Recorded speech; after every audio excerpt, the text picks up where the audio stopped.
हुन्छ सबै हाम्रो दिदीबहिनीलाई जय मसी, नन्दा बहिनीलाई धन्यवाद यो समय दिनुभएको लागि। र म तपाईहरुलाई एकदमै धेरै धेरै धन्यवाद भन्न चाहन्छु है। हिजो खासमा हामी थर्सडे बिहीबारको दिन भेट्नु पर्ने, तर यहाँहरु यति साह्रो अनुग्रही ग्रेसियस हुनुहुन्छ कि एक दिन सारिदिनु भयो, यसको लागि एकदमै धेरै धेरै धन्यवाद। अनि त्यति मात्र होइन, समय मात्रै सार्नु भएन, मलाई आशा छ तपाईले मेरो निम्ति हिजो एउटा महत्त्वपूर्ण एउटा कार्यक्रम मिटिङ भयो अनि यसमा तपाईले प्रार्थना पनि गरिदिनु भयो, यसको लागि पनि म तपाईलाई एकदमै धन्यवाद भन्न चाहन्छु।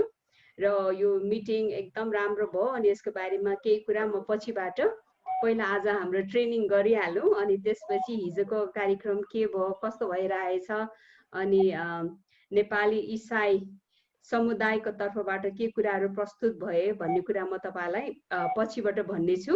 र तरै पनि सबैभन्दा प्रथम परमेश्वरलाई नै धन्यवाद, उहाँले नै हामीलाई यो समयहरू दिनुभएको छ।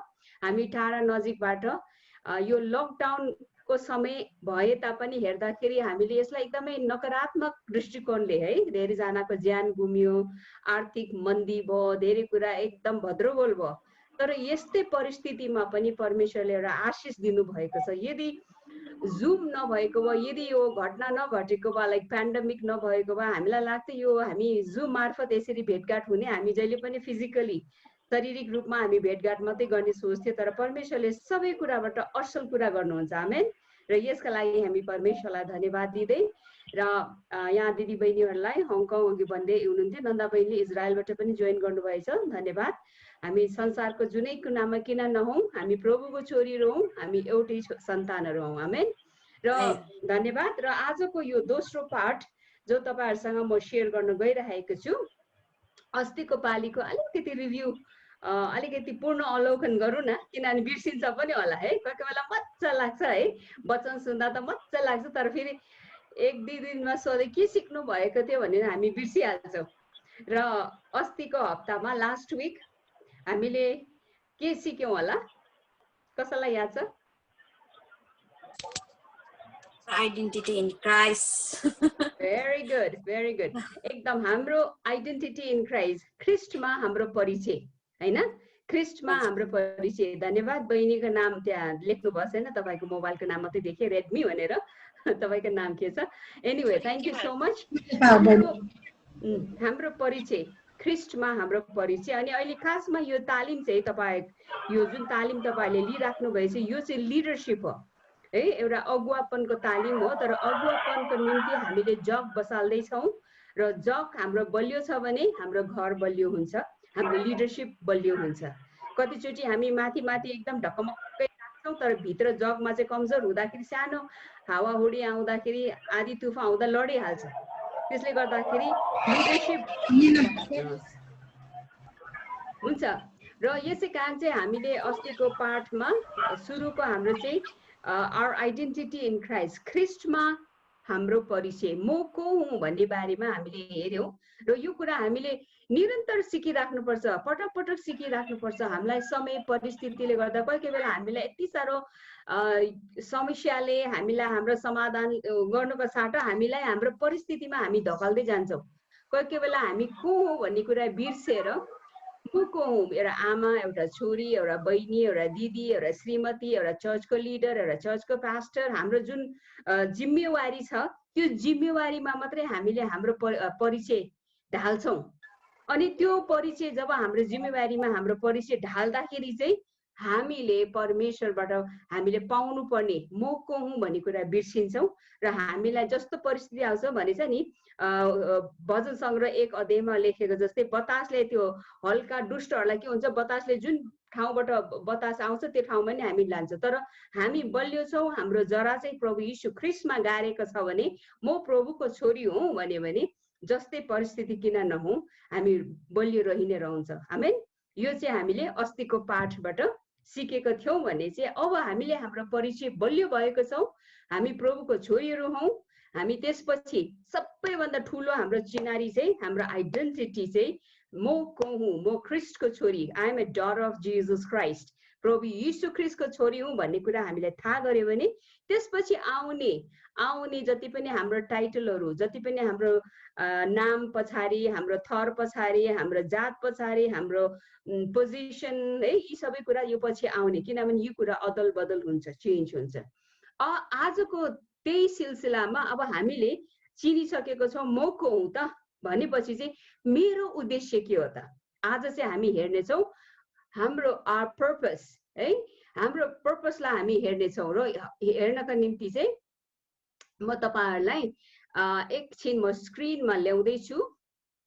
यो आजको पार्ट चाहिँ तपाईले अस्ति चाहिँ हाम्रो आइडेन्टिटी इन क्राइस्ट, अब सेकेन्ड लेसन दोस्रो पार्ट चाहिँ what is my purpose in life, जीवनमा मेरो उद्देश्य के हो त?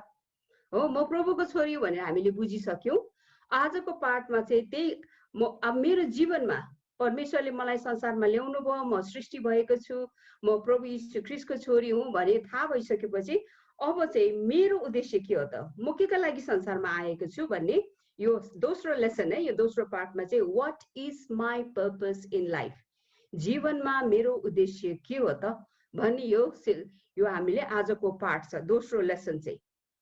अब यसलाई हेर्नु हो भने हामी चाहिँ एउटा महिला दिदी बहिनी, हामी एउटा महिला, एउटा स्त्री, एउटा नारी जुन नामै दियो भने पनि हामी एउटा उद्देश्यपूर्ण महिलाहरू हौँ। हामी जता भए पनि होइन, हामीलाई परमेश्वरले जुन सृष्टि गर्नुभएको छ एउटा उद्देश्य राखेर सृष्टि गर्नुभएको छ। र यसै कारण यो उद्देश्यलाई बुझ्नभन्दा अगाडि म अलिकति परिचय दिन चाहन्छु, महिला भन्ने के हो त है। नेपालीमा धेरै शब्दहरू छ, हामीलाई डिस्क्राइब गरेर आइमाई भन्छ है, नारी भन्छ, महिला भन्छ, केटी मान्छे भन्छ, नारी जाति भन्छ। तर डिक्सनरीले है, शब्दकोशले एउटा महिलालाई चाहिँ के हो भन्दाखेरि एउटा एडल्ट फिमेल ह्युमन बिङ भनेको चाहिँ एउटा वयस्को एउटा नारी है, मानिस जाति। सुन्दै हुनुहुन्छ? यो कुरा पनि महत्त्वपूर्ण छ, किनभने कोही बेला म त केटी मान्छे, म त आइमाई भन्छौँ नि है, त्यो जस्तो कि आइमाईको कुनै भ्यालु छैन। कतिवटा ठाउँमा कुकुरहरूलाई धेरै वास्ता गर्छ होला मान्छेलाई महिला भन्दा, हो, कतिवटा जनावरहरूलाई धेरै वास्ता गर्छ। तर याद गर्नुहोस्, शब्दकोशले पनि डिक्सनरीले पनि भन्दछ कि एउटा नारीलाई शब्दकोशमा के भन्दछ भन्दाखेरि एउटा वयस्को नारी मानिस जाति। सुन्दै हुनुहुन्छ? यो एकदमै ठुलो कुरा, यो बिर्सिनु भएन। हामी मानिस जाति हो, हामी अनपढ होला, हामी अशिक्षित होला, हामी एकदम गाउँको एकदमै दुर्गम क्षेत्रको होला, क भन्ने पनि जान्दैन होला, लुगा लाउनु पनि जान्दैन होला, तर एउटा महिला हौ, परमेश्वरले सृष्टि गर्नुभएको। हाम्रो पर्पस के हो त, हाम्रो उद्देश्य के हो भन्दाखेरि चाहिँ हामी संसारमा किन छौँ है, यो संसारमा हामी किन छौँ, उद्देश्यको अर्थ भनेको चाहिँ यसलाई व्याख्या गर्नु पर्दा उद्देश्य के हो भनेर कसैले तपाईँलाई सोध्यो भने कोही बेला नानीहरू तिमीहरू उद्देश्यमा हिँड न भन्दाखेरि तपाईँको छोराछोरीहरूले उद्देश्य भने के हो मम्मी भनेर सोध्यो भने उद्देश्य भनेको चाहिँ यो संसारमा हामी किन छौँ, के कारणको लागि हामी संसारमा छौँ है, एकदमै सरल प्रकारले बुझ्नु पर्यो। कोही बेला हामी कुनै शब्द त प्रयोग गरिराख्छौँ, तर यसलाई के भनेको, यसको अर्थ के हो हामीले बुझेको हुँदैन। उद्देश्य भनेको चाहिँ यो संसारमा हामी किन छौँ, हाम्रो कारण के कारण चाहिँ हामी छौँ है भन्ने कुरामा, यो कुरालाई बुझ्दै हामी बुझ्छौँ कि हामी सबैको निम्ति, सुन्नुहोस् ल दिदी बहिनीहरू, तपाईँ र मलाई जब परमेश्वरले सृष्टि गर्नुभयो, प्रत्येक दिदी बहिनी, प्रत्येक मानिसलाई, प्रत्येक मानव जातिलाई अद्वितीय एउटा शब्द छ अङ्ग्रेजीमा, त्यसलाई भन्छ युनिक। युनिक भनेको चाहिँ अद्वितीय। परमेश्वरले जुन उद्देश्य तपाईँलाई राख्नु भएको छ तपाईँको जीवनको निम्ति, मेरो जीवनको निम्ति, हामी सबैको निम्ति एउटा असल उद्देश्य राखेको छ। तर त्यो उद्देश्य चाहिँ एउटा अद्वितीय छ, युनिक छ। यसै कारण हामी प्रतिस्पर्धा गर्दैनौँ। परमेश्वरले हामीलाई अद्वितीय प्रकारले सृष्टि गर्नुभएछ। आमेन। एउटा दुईटा जम्लिया छोराछोरी हुन्छ नि, जम्लिया भनेपछि हेर्नु पनि एउटै, देख्नु पनि कतिचोटि आमा बाउ पनि झुकिन्छ भन्छ। यस्तो जम्लिया छोराछोरी हुन्छ, हेर्दाखेरि पनि सबै कुरा एउटै हुन्छ, तर परमेश्वरको नजरमा, परमेश्वरको योजनामा त्यो जम्लिया छोराछोरी होस् या छोरा होस् या छोरी होस् या छोरी छोरी छोरा छोरा भए पनि परमेश्वरको उद्देश्य चाहिँ उनीहरूको निम्ति अद्वितीय, फरक फरक, स्पेसल छ। आमेन। यसले गर्दाखेरि मेरो परमेश्वरले मलाई राखिदिनु भएको अद्वितीय योजना के छ त, त्यो पत्ता लगाउनु चाहिँ एकदम महत्त्वपूर्ण कुरा। आज कतिचोटि हामीले मेरो जीवनमा परमेश्वरले कुन उद्देश्य राखेको छ त्यो बिर्सिन्छौँ र अरूले गरेको देखासेखी गर्छौँ। अनि हामीलाई के हुन्छ भने प्रतिस्पर्धा हुन्छ, डाहा हुन्छ, खुट्टा तान्ने काम हुन्छ, तितोपना हुन्छ। ऊ त कहाँ पुगिसक्यो, म कहाँ छु भनेर हामी आफैलाई तितोपना हुन्छ। कतिजना निराशपन, डिप्रेसनमा जान्छ। यसै कारण यो बिर्सिनु हुँदैन। र अङ्ग्रेजीको शब्द छ युनिक, नेपालीमा यसलाई उल्टा गर्यो भने अद्वितीय है, एकदम यो छ। अनि यो कुरा निम्ति जब हामीले बुझ्छौँ परमेश्वरले मलाई के को निम्ति उद्देश्य राख्नु भएको छ भने बुझ्यो भने चाहिँ त्यो उद्देश्य मार्फत त्यो अनुसार हामी जीवनमा जिउँछौँ भने परमेश्वरको इच्छा, परमेश्वरको योजना हामीले त्यो पुरा गर्छौँ र अरूको निम्ति आशिषको कारण बन्छौँ भने हामी आफै पनि हाम्रो जीवन आशिषित बन्छौँ है। यो एकदम साधारण एउटा। अब हेर्नुहोस्, अहिले कोरोनाको महामारीको समयमा कतिजनाले, धेरैजना एकदमै अब दुःख लाग्दो अवस्थामा छन् है। अहिलेको हाम्रो जीवनशैली नै फरक भएको छ। आज बिहान पनि मैले एउटा मेरो श्रीमानलाई भन्दै थिएँ, हतार गरेर म स्कुल जाँदाखेरि मास्क बिर्सेछु, फेरि कुद्दै आएर मास्क लिनु पर्यो। यो कोरोनाले एउटा नयाँ हामीलाई एउटा नयाँ एक्सेसरी भन्छ नि हो, पहिला ब्याग बोक्नु पर्ने, छाता बोक्नु के हुन्छ नि है, ग्लासेस बोक्नु पर्ने, अहिले फेरि एउटा नयाँ के भन्छ मास्क है। तपाईँहरूको त्यहाँ कति छ कम्पलसरी है। हामी स्कुलमा त मास्क छैन भने गेटभित्र म प्रिन्सिपलै भए पनि मलाई पनि पस्नु दिँदैन। यसै कारण फेरि कुद्दै आएर मास्क लिएर जानु पर्यो। परिस्थिति चेन्ज हुन्छ। अहिले महामारीको कारणले गर्दाखेरि सबैको मुखमा अनुहार नै चिन्दैन मास्क। तरै पनि जस्तै परिस्थिति किन नहोस्, महामारी किन नहोस्, आधी तुफान किन नहोस्, भुइँचालो किन नहोस्, तपाईँको त्यहाँ टाइफुन किन नहोस्, तर परमेश्वरले जे कुरा भन्नुभएछ एक्लेसियास्टिस चैप्टर 3 verse 1 उपदेशक 3 को 1 मा भनेछ, the Bible tells us to everything there is a season and a time to purpose under heaven है।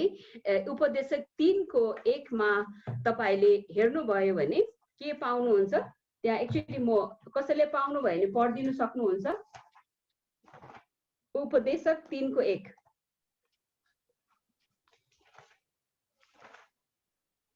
सबै कुराको लागि समय छ र आकाशमुनि सबै कार्यकलापको बेला छ। हजुर, यो एउटा एकदमै राम्रो शीर्षक राजा सुलेमानले लेखेको यो पुस्तक हो। उहाँले के भन्नुभएछ भने सबै कुराको लागि समय छ र आकाशको मुनि सबै क्रियाकलापको बेला छ है। कोही बेला तपाईँले यी सोच्नु भयो यो महामारी भने हाम्रो संसारले WHO ले भन्यो कहाँदेखि आयो है, चाइनाको वुहान सहरबाट आयो इत्यादि सबै कुरा छ, यसको आफ्नै त्यो सधैँ छ। तर यस्तै अवस्थामा पनि सबै कुराको एउटा उद्देश्य छ। हामीले बुझ्दैनौँ यो किन महामारी। हाम्रो नजरमा दृष्टिकोण, शारीरिक दृष्टिकोणले हेरे, मानसिक दृष्टिकोणले हेरे भने यो महामारी त एकदमै दुष्ट, एकदमै नकारात्मक। तर मलाई लाग्छ यसको पछाडि पनि कुनै न कुनै उद्देश्य हुन सक्छ।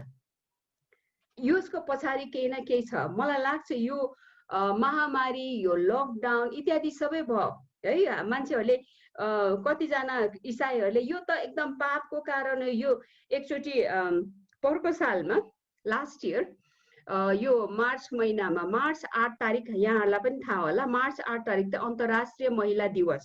हङकङमा मनाउँछ मनाउँदैन? मनाउँछ होला होइन, यो त अन्तर्राष्ट्रिय नै हो। हाम्रो यता नेपालमा पनि एकदम धुमधाम मनाउँछ अनि चर्चहरूले पनि। अनि हाम्रो एउटा ठुलो त्यो बेला महामारी त भर्खर आएको थियो, चाइनामा मात्रै आएको, अनि नेपालमा त केही लकडाउनहरू केही पनि भएको थिएन।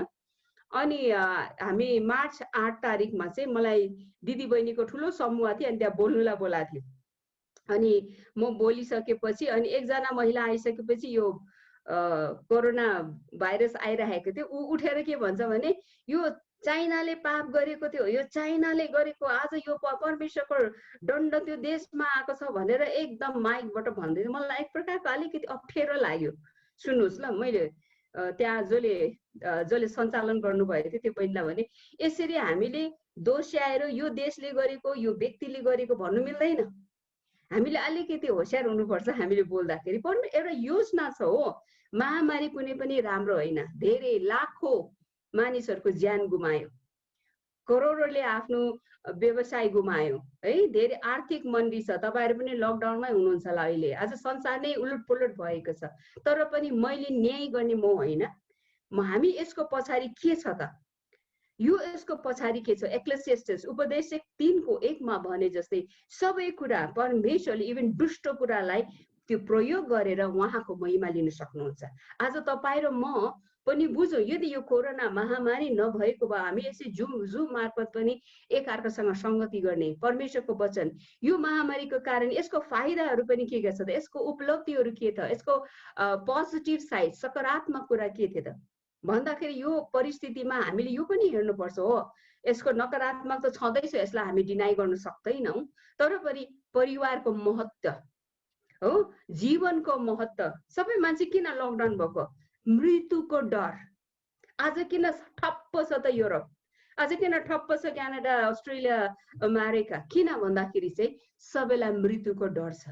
अनि यस्तै अवस्थामा चाहिँ हामी इसाईहरूले चाहिँ बुझ्नु पर्यो, आज तपाई र मैले प्रभु यीशुलाई पाएको छौँ, यो जसले चाहिँ मृत्युलाई जित्नु भएछ। आमेन, आमेन। यो कुरालाई अझ गहन प्रकारले बुझ्ने। सबै व्यस्त व्यस्त व्यस्त व्यस्त, कसैले कसैको फुर्सद हुँदैन थियो, तर परमेश्वरको महिमा छ आज यो परिस्थितिलाई पनि। अनि अर्को रोमी 8:28 मैले अघि पनि भन्दै थियो, सबै कुरा मिलेर भलाइमै उत्पन्न हुन्छ। कसको लागि? सबैको लागि होइन। यो चाहिँ उद्देश्य बुझ्नुपर्छ।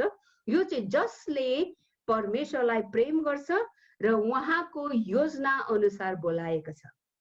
रोमी 8:28 सिटामोल होइन है दिदीबहिनीहरू, सिटामोलको रूपमा लिनु मिल्दैन। सिटामोललाई टाउको दुख्यो, सिटामोल खायो, पेट दुख्यो, सिटामोल खायो, होइन। यो रोमी 8:28 एकदमै महत्त्वपूर्ण पद छ। तर यसलाई चाहिँ हामीले बुझ्नु पर्यो, सबै कुरा मिलेर भलाइमा उत्पन्न हुन्छ। कसको लागि? जसलाई परमेश्वरले बोलाएको छ र परमेश्वरलाई प्रेम गर्छ र उहाँको उद्देश्य अनुसार जिउँछ। यदि हाम्रो जीवनमा हामी परमेश्वर एकतिर हामी एकतिर हिँडिरहेछ भने यो पदले हाम्रो जीवनमा काम हुँदैन। यसै कारण उद्देश्य चाहिँ बुझ्नुपर्छ। परमेश्वरको उद्देश्यको अनुसार हामी जीवन जिइरहेछ भने सबै कुरा मिलेर भलाइमा उत्पन्न हुन्छ। आमेन। यो कुरालाई दाबी गर्नको लागि धेरैले मैले सुनेको छु, सबै कुरा मिलेर भलाइमा उत्पन्न हुन्छ भनेर भन्छ, तर मेरो जीवन चाहिँ परमेश्वरको योजना अनुसार म हिँडेको छुइनँ भने यो पद मेरो लागि काम गर्दैन है। यो कुरालाई चाहिँ हामी यो कुनै यो जादु मन्त्र तन्त्र होइन। परमेश्वरको वचन, कतिचोटि परमेश्वरको वचनलाई मान्छेले यो बाइबललाई सिरानीमा राखेर मैले त राम्रो सपना आउँछ, दुष्ट भाव होइन, यो होइन। परमेश्वरको वचन हाम्रो जीवनमा काम गर्नु दिनु हो भने परमेश्वरको इच्छा अनुसार र परमेश्वरको उद्देश्य अनुसार चाहिँ हामी जिउनु पर्छ। आमेन। अब हाम्रो निम्ति एकदमै असल नमुना प्रभु यीशु। जब परमेश्वर प्रभु यीशु संसारमा आउनुभयो, उहाँले पनि आफ्नो उद्देश्य पूरा गर्नुभयो। तपाईले प्रेरित 10:38 लाई पढिदिनुहोस् त। कसैले प्रेरित 10:38, अर्को एकजना बहिनी या दिदीले तपाईले यूहन्ना 17:4 अनि अर्को तपाईले पढिदिनु सक्नुहुन्छ। यो पदहरू तपाईले देखिराख्नु भएको होला, यो तपाईले पनि पढिदिनु भयो भने अझ हामी एउटा के भन्छ सबैलाई सहयोग हुन्छ। एउटा चाहिँ यूहन्ना 4:34, यूहन्ना 17:4 र प्रेरित 10:38। यो चाहिँ यीशु ख्रीष्टको उद्देश्य हामी हेर्नेछौँ। प्रेरित 10:38 कि परमेश्वरले नासरतका येशूलाई पवित्र आत्मा र शक्तिले अभिषेक गर्नुभयो। उहाँ सुकर्म गर्दै र दियाबलसबाट पेलिएकाहरूलाई निको पार्दै हिँड्नुभयो, किनकि परमेश्वर उहाँको साथमा हुनुहुन्थ्यो। आमेन। अर्को यूहन्ना 4:34 यूहन्ना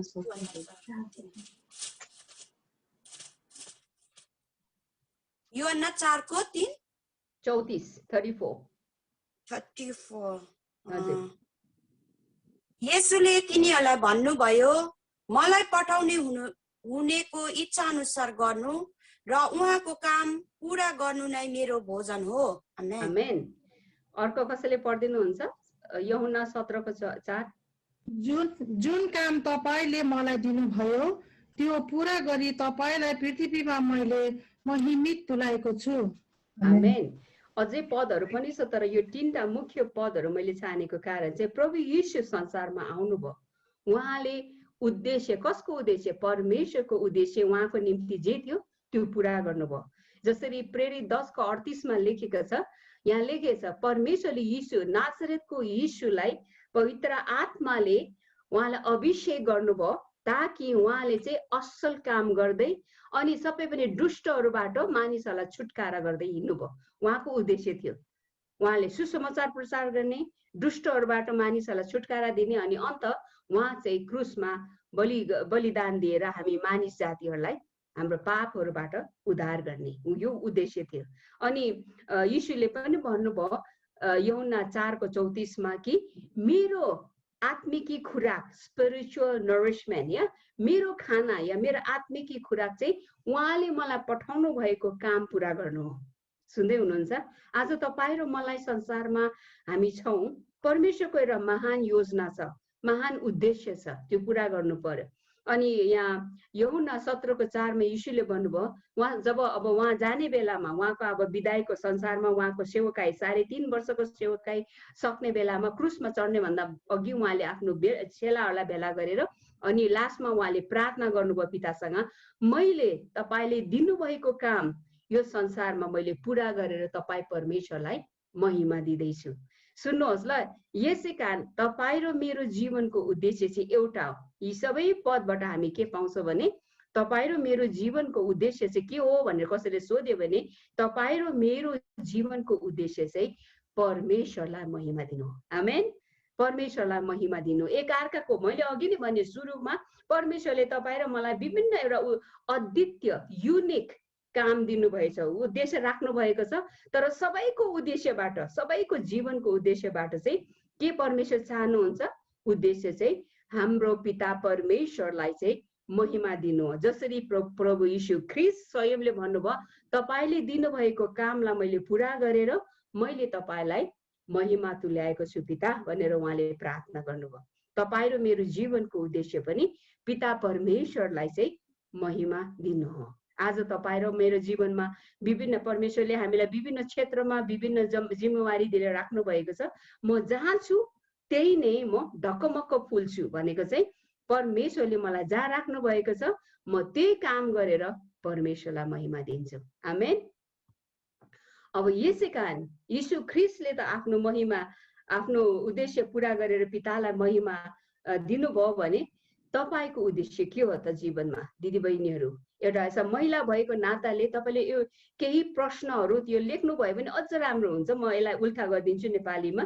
एउटा महिलाले आफैलाई सोध्नु पर्यो, म यहाँ किन छु? पहिलो प्रश्न। यो तपाईले गृह कार्य पनि गर्न सक्नुहुन्छ। यो चाहिँ तालिम है दिदीबहिनीहरू, तपाईले यसलाई म यहाँ किन छु? पहिलो प्रश्न, Why am I here? म यहाँ किन छु? यहाँ भनेको चाहिँ यो संसारमा है, म यहाँ संसारमा किन छु? Why do I exist? म किन सृष्टि भएको हो? म यहाँ, third question, What am I here to do? म यहाँ के को लागि आएको छु? चौथो चाहिँ Who have I been sent to? म कसको लागि पठाएको हुँ?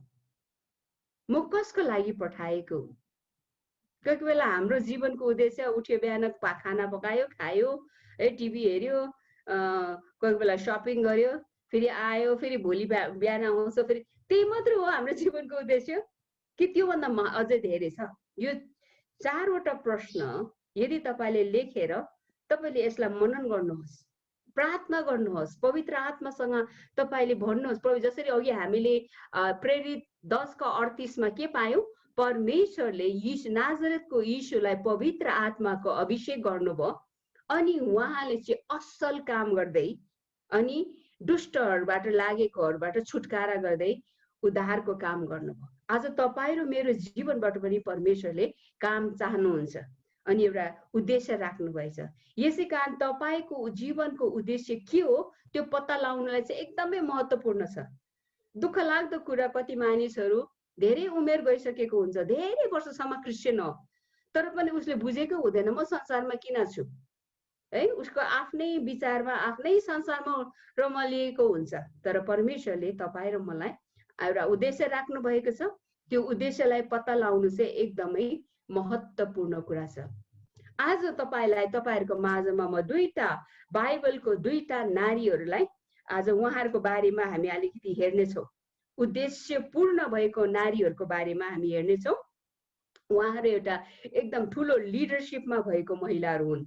बाइबलमा तपाईले पुरानो नियम नयाँ नियममा हेर्नुभयो भने धेरै नारीहरू पाउनुहुन्छ जसले चाहिँ कतिचोटि बाइबलमा है हामी बिचारा महिला भन्छौँ, तर बाइबलमा धेरै नारीहरूले एकदमै महत्त्वपूर्ण भूमिका खेल्नु भएको छ। अनि ती मध्ये मैले तपाईहरु कहाँ चाहिँ दुईटा नारीको बारेमा म आज तपाईहरुसँग यो दोस्रो पाठमा म शेयर गर्न गइरहेको छु। एउटा चाहिँ छ एस्तर, अर्को चाहिँ हो देबोरा है। यो दुईटा नारीहरू यो लिडरशिपमा आउनु भएको नारीहरू हुन् र यो नारीहरूको बारेमा अलिकति हामी हेर्नेछौँ। पहिला हामी हेर्नेछौँ एस्तर। हामी सबैलाई थाहा छ एस्तर भन्ने बित्तिकै हाम्रो के भन्छ हाम्रो हामी कल्पना गर्न सक्छ एउटा राम्री एउटा सुन्दरी केटी हैन, पछि जो चाहिँ गएर पछि रानीमा छानेको। यसको कथा त मलाई लाग्छ हामी सबैलाई नै थाहा छ होला, एकदमै मन पर्ने। मलाई याद छ मेरो दुईजना छोरीहरू छन् अनि मेरो नानीहरू सानो हुँदा हामी हङकङमा थियौँ अनि मेरो कान्छी छोरी उलाई एकदमै एस्तरको कथा मन पर्थ्यो, यति मन पर्थ्यो। हामीले उनीहरूलाई त्यो बाइबल सानो चिल्ड्रन बाइबल किनिदिएको थियौँ। ऊ 2-3 वर्ष हुँदाखेरि उसलाई पढ्न आउँदैन थियो, तर उसलाई एस्तरको कथा यति मन पर्थ्यो कि उसले सबै कण्ठ गरेको, बाइबलमा जे छ नि पुरै कण्ठ गरेको।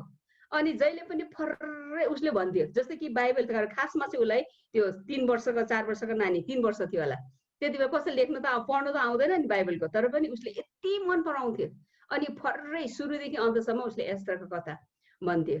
आज कतिजना केटीहरूको लागि महिलाहरूको लागि एस्तर एउटा उदाहरणीय छ अनि उसको कथा पनि हामी सबैलाई थाहा छ। 4 वटा अध्याय छ अनि एस्तरकै पुस्तकमा तपाईले सुन्नुभएको जहाँ चाहिँ परमेश्वरको नाम भनेर उल्लेख त लेखिएको छैन, तर एउटा एकदमै महत्त्वपूर्ण भूमिका एस्तरले खेलेको। एस्तरको जीवनलाई उसले आफ्नो उद्देश्य बुझ्यो है। ऊ बुझेपछि चाहिँ उसले चाहिँ के गर्दा आफ्नो दाइ मर्देकाईको कुरालाई मानेर परमेश्वरले कोही बेला सुन्नुस् ल दिदी बहिनीहरू, तपाईलाई रूप दिन्छन् होला, सुन्दरता दिन्छ है। सबैलाई हुन त हामी सबैजना राम्री छौँ, सुन्नुस् ल। राम्री भनेको त्यो एडभर्टाइजले भनेको जस्तै होइन है, लामो कपाल नाक यो खालको होइन। परमेश्वर राम्री चाहिँ अङ्ग्रेजीमा एउटा भनाइ छ, ब्युटी इज इन द आइज अफ द बिहोल्डर भन्छ है। राम्री भनेको चाहिँ मेरो लागि राम्री मैले मान्ने चाहिँ अरूको लागि राम्री नमान्ला, मेरो लागि जे राम्री हो त्यो हामी सबैजना राम्री छौँ। तपाईँले यो सुन्नुभयो कि छ कि छैन, अफ्रिकामा जसको श्रीमती मोटो हुन्छ नि एकदम मोटो हेल्दी, त्यो चाहिँ त्यो उसको पुरुषहरूले भन्छ अरे, त्यो श्रीमानहरूले भन्छ my wife is so big and beautiful भन्छ अरे है। एकदम ठुलो बलियो छ मेरो श्रीमती, एकदम सुन्दर छ। अनि युरोपमा, साउथ युरोपमा स्पेसली पोर्चुगलमा चाहिँ जो महिला सानो हुन्छ नि, सानो हुन्छ चिटिक्कै परेको हुन्छ, उनीहरूको नजरमा चाहिँ उनीहरूको भनाइमा चाहिँ जसरी एउटा सार्डिन माछा सानो मिठो, महिला पनि सानो मिठो राम्री भन्छ अरे। भन्नुहोस् त, अफ्रिकानको लागि चाहिँ ठुलो मोटो राम्री, युरोपमा फेरि सानो चिटिके राम्री, चाइनामा जसको खुट्टा सानो छ त्यो राम्री, बर्मामा जसको घाँटी लामो छ राम्री भनेको ब्युटीलाई चाहिँ विभिन्न ठाउँ विभिन्न संस्कृतिले आफ्नो आफ्नो परिभाषा दिन्छ। तर आज तपाईँ र मैले एस्तरको कथा हेर्दाखेरि वो शारीरिक पनि राम्री थिए भने उसको हृदय पनि राम्रो। कसरी उसको हृदय राम्रो भन्ने कुरा चाहिँ आज हामी हेर्नेछौँ, किनभने उसको हृदय कसरी राम्रो भयो भन्दा ऊ शारीरिक मात्र होइन, तर ऊ एउटा आज्ञाकारी छोरी। जब उसलाई रानीको, हामी यसको कथामा पुरा भन्दिनँ, वास्तीलाई राजाले हटाइसकेपछि अनि ऊ एउटा रानी भएर आउँछन्, तै पनि ऊ रानी हुँदै पनि सुन्नुहोस् ल, एउटा अर्फन, एउटा टुरी भोलि पछि गएर एउटा ठुलो महलको रानी बन्छन्, तर पनि उसको आफ्नो घमण्ड आएको छैन। सुन्नुहोस् ल, हामी कतिजना मान्छेहरू पहिला कस्तो हुन्छ, गाह्रो अवस्थामा एकदम नम्र दीन हुन्छ, अलिकति प्रभुको अनुग्रह आशिष भएर अलिक माथि पद भयो भने एकदम ठुलो हुन्छ, पुरानो मान्छे बिर्सिहाल्छ, नातेदार आफन्त लिडर्सहरूलाई हामीले वास्ता गर्दैन। तर एस्थरको भूमिका, एस्थरलाई परमेश्वरले किन चलाउन सक्यो भन्दाखेरि एस्थर एउटा टुहुरी थियो। आफ्नो दाइ मोर्देकाईले पालन पोषण गरेर उसलाई एउटा राम्री पछि गएर उसलाई छानिन्छ, महलमा पुग्छ। त्यही पनि सुन्नुहोस् ल, सुन्नुहोस्, उसले आफ्नो नातेदार मोर्देकाईको कुरा मान्न छोडेको छैन। आज तपाईँ र मेरो हृदय कस्तो छ? आज हामीले लिडरशिपको क्वालिटी हेर्दैछौँ है। एस्तरबाट हामीले खालि राम्री बाहिरी राम्रीको कुरा हेर्दैनौँ त, उसको भित्र उसको चरित्र गुण के त भन्दाखेरि ऊ महलमा बसेर एकदम सुन्दरी रानी, राजाले मन पराएको, सबैभन्दा मन पराएको रानी हुँदा हुँदै पनि उसको दाइ नातेदारले जे कुरा भन्छ त्यो कुरालाई इन्कार गरेको छैन। आज एकचोटि हामी आफैलाई इभालुएट गरौँ, हामी आफैलाई, यदि हामी पहिला कुन अवस्थामा थियो, आज हामी जुन अवस्थामा छौँ। आज मान्छेले पुरानो कुरा छिटो बिर्सिन्छ। कसले उसलाई हेल्प गरेथ्यो, कसले उसको लागि प्रार्थना गर्दै थियो, कसले कतिचोटि चाहिँ अब छोराछोरीहरूले आफ्नो आमा बाउलाई पनि वास्ता गर्दैन। त्यत्रो दुःख गरेर जन्माएर कोखदेखि 9 महिना कोखमा राखेर उसलाई माया गरेर हुर्काएको हुन्छ, भोलि गएर त्यही बा आमालाई पिट्न आउँछ। आफ्नो ठुलो औदामा भइसकेपछि वास्ता गर्दैन। कति चर्चहरूमा विश्वासीहरूलाई कति लिडर्सहरूले हेल्प गरेर त्यो अवस्थामा ल्याउँछ, भोलि गएर लिडरसँग एकदम देखासेखी तँभन्दा म के कम भनेर प्रतिस्पर्धा गर्छ। तर एस्तरको गुण के थियो त? एस्तरको गुण चाहिँ उसले आफ्नो उद्देश्य बुझे। ऊ महलमा बसेर पनि जब मोर्देकाईले भन्छ हाम्रो जाति यहुदी जातिको नष्ट हुन आँटेको छ, हामानको जुन कारणले गर्दा, षड्यन्त्रको कारणले गर्दा जुन राजाले आदेश दिएको छ त्यो आदेश पुरा हुँदाखेरि चाहिँ आज हाम्रो जाति नष्ट हुन्छ। जब यो कुरा सुन्यो, कोही कोही बेला सोच्छौँ हामीले रानी एस्तरको कथा खालि त्यो राम्रो रमझम सुन्दरता महल ऐश आराम मात्रै सोच्छौँ। तर यो कुरा सुन्दाखेरि उसलाई कस्तो भयो त? हो, जब उसको मोर्देकाईले उसलाई यो कुरा भन्छ कि तिमीले आज यो काम गरेन भने हाम्रो जातिको नष्ट त हुन सक्छ, तर परमेश्वरले तिमीले गरेन भने तिमी पनि बाँच्ने छैनौ है भन्ने कुरामा जब थाहा भइसकेपछि एस्तरले के भन्छ? एस्तरले प्रिपरेसन, एस्तरले कुरा मानेका छन्। यदि उस्तै कतिवटा केटीहरू हुन् भने, कति महिला भने तपाईँलाई के, तपाईँलाई जेसुकै होस्, म त यहाँ म सुरक्षित छु नि, म त महलमा छु, म त रानी भएको छु, मलाई कसैले पनि हात उठाउन सक्दैन भन्ने खालको आफ्नै नै उसले विचार गर्थेन होला। तर उसले एउटा विश्वासको कदम लिन्छ अनि एकदमै मुख्य पद 4 अध्यायमा एउटा मुख्य पद छ, मैले यहाँ रातो अक्षरमा लेखेछु, if I perish I perish है, यदि म नष्ट हुन्छ भने मेरो जातिको लागि म नष्ट हुन तयार छ। एउटा ठुलो बलिदान रानी एस्तरले कसरी गर्यो भन्दा एउटा आज्ञाकारी। उसले थाहा गरे कि उसको उद्देश्य चाहिँ त्यो महलमा भएर बसेर ऐश आराम गरेर राम्रो राजाको श्रीमती भएर रानी भएर होइन रहेछ। उसको उद्देश्य चाहिँ त्यो महलमा जानु चाहिँ के रहेछ भन्दाखेरि आफ्नो जाति यहुदी जातिलाई बचाउनु रहेछ। उसले एउटा ठुलो धारोमा उभिने एउटा उसको उद्देश्य रहेछ, परमेश्वरले त्यहाँ लानु भएको।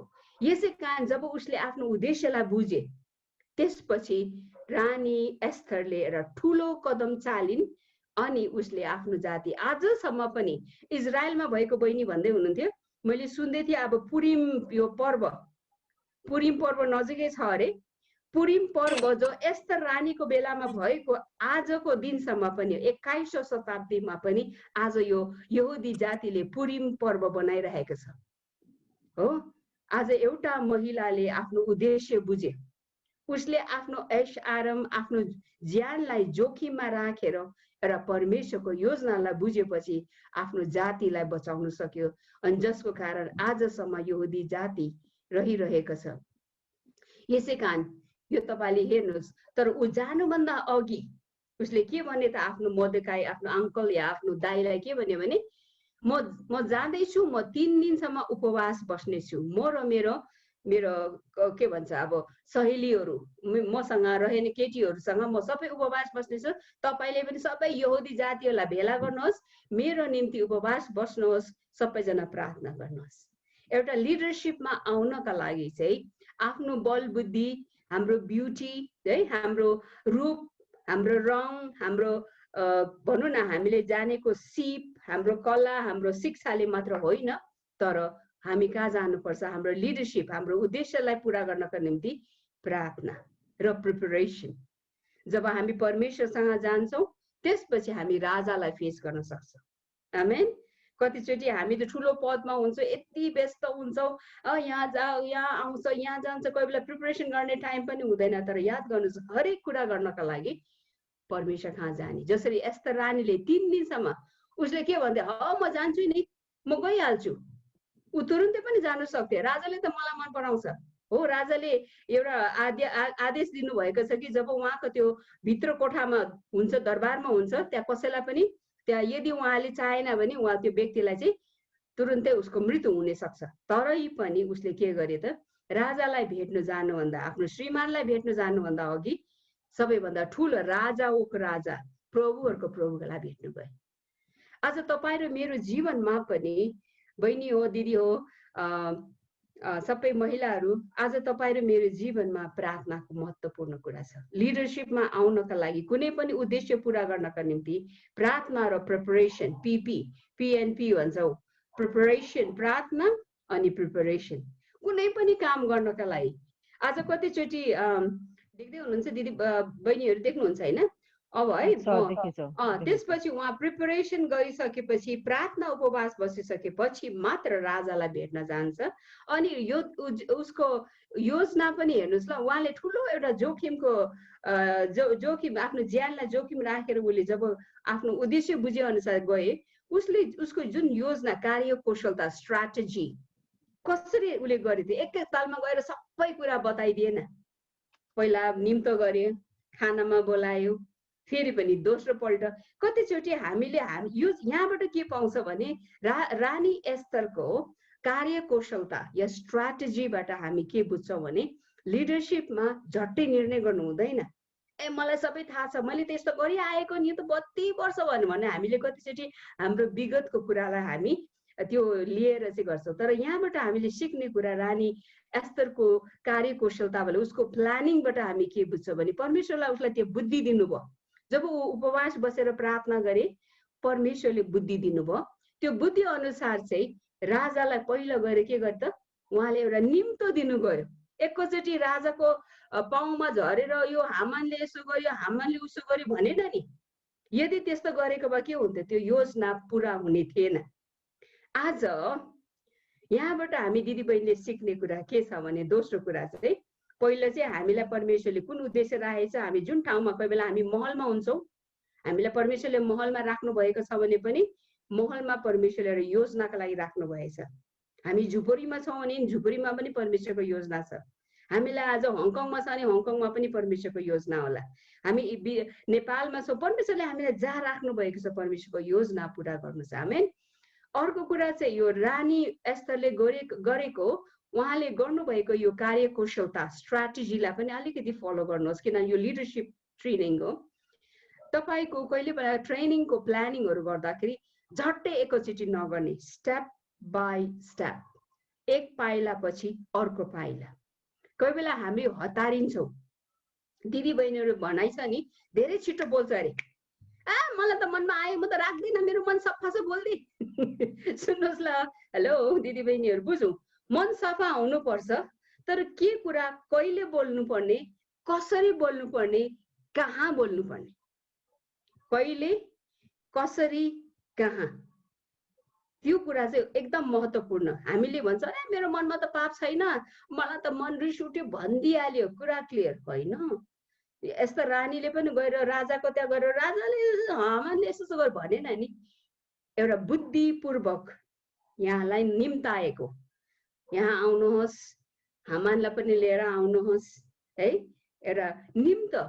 यत्रो ठुलो जोखिम उठाएर हामीलाई निम्तमा बोलाएको, हामान कस्तो मक्ख भयो होइन, एकदम मक्ख भयो नि, खुसी भयो। घरमा कोही गएर एकदम ठुल्ठुलो कुरा गरे आफ्नो परिवारमा, रानी एस्तर त आज मलाई निम्तमा बोलाएको छ। सुन्नुहोस् ल, हामी एउटा बुद्धिमती, एउटा बुद्धिमानी श्रीमतीहरू छौँ, बुद्धिमानी महिलाहरू हुनुपर्छ। एस्तर रानीको जीवनबाट बुद्धि पाएको। ऊ खालि राम्री मात्र होइन, बाहिरी सुन्दर मात्र होइन, प्रभुको डर मान्ने, आज्ञाकारी, आफ्नो ठुलो बडाको हो र रानी भए पनि आफ्नो नातेदारको कुरा मान्थे, आज्ञाकारी, परमेश्वरको डर मान्ने, प्रभुलाई खोज्ने। अर्को कुरा चाहिँ उसले योजना बनाए। आज तपाईँ र म लिडरसिपमा छौँ होला। लिडरसिप भन्ने बित्तिकै हामीलाई टाइटल नै चाहिँदैन, तपाईँ चेयरम्यान नै, तपाईँ सेक्रेटरी नै, तपाईँ मेम्बर नै हुनु पर्दैन। परमेश्वरले हामीलाई जहाँ राख्नुभयो, एउटा आमा, एउटा दिदी पनि लिडर हो। तपाईँ जुन काम गर्दै हुनुहुन्छ त्यहाँ पनि तपाईँको आफ्नो जिम्मेवारी, जब हामी जिम्मेवारी लिएको वहन गर्ने व्यक्ति हो, हामी लिडर हौ। आज हाम्रो लिडरसिपलाई जब हामीले युज गर्छौँ, प्रयोग गर्छौँ, त्यसलाई चलाउँछौँ, तपाईँ घरको आमा हुनसक्छ, घरको सासू आमा होला, तपाईँलाई जुन ठाउँमा राख्नुभएछ, हाम्रो लिडरसिप प्रयोग गर्दाखेरि चाहिँ बुद्धिमानी, किनभने तपाईँलाई थाहा छ नि, हितोपदेश 31:10-31 पदसम्म हेऱ्यो भने एउटा बुद्धिमानी श्रीमती भन्ने कुरा हामी पाउँछौँ।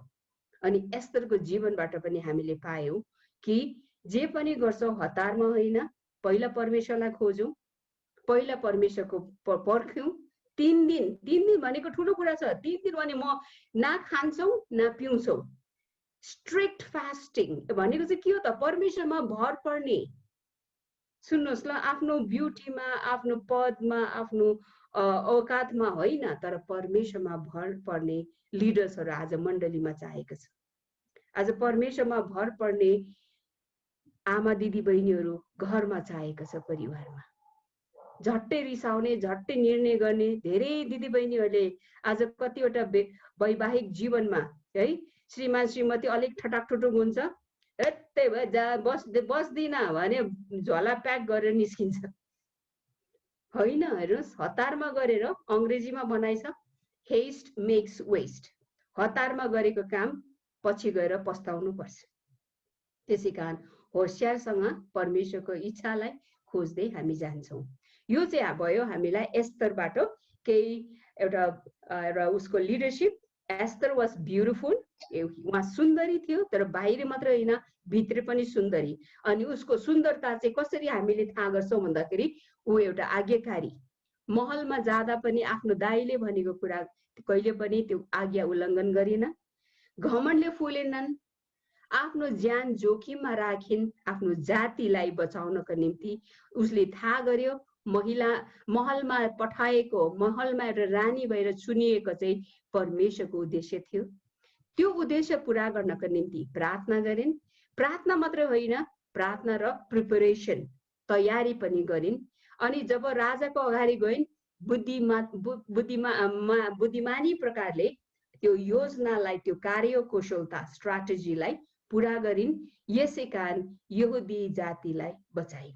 यो चाहिँ भयो एस्तरको लिडरसिप क्वालिटी। हामी सबै दिदी बहिनीहरूले, हामी एस्तर जस्तै राम्री नहोला, हामी एस्तर जस्तै महलमा छैनन् होला, हामी एस्तर जस्तै हाम्रो सबै जातिलाई बचाउनु पर्ने छैन होला, तरै पनि परमेश्वरले हामीलाई जहाँ राख्नु भएको छ, तपाईँ र मेरो उद्देश्यलाई पुरा गर्नको निम्ति एस्तर रानीले गरेको कार्यकुशलतालाई हामी प्रयोग गरौँ, उसको चरित्र गुणलाई चाहिँ हामी हेर्नेछौँ।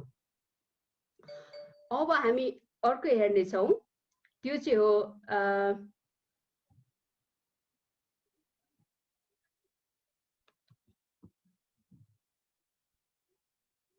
देबोरा।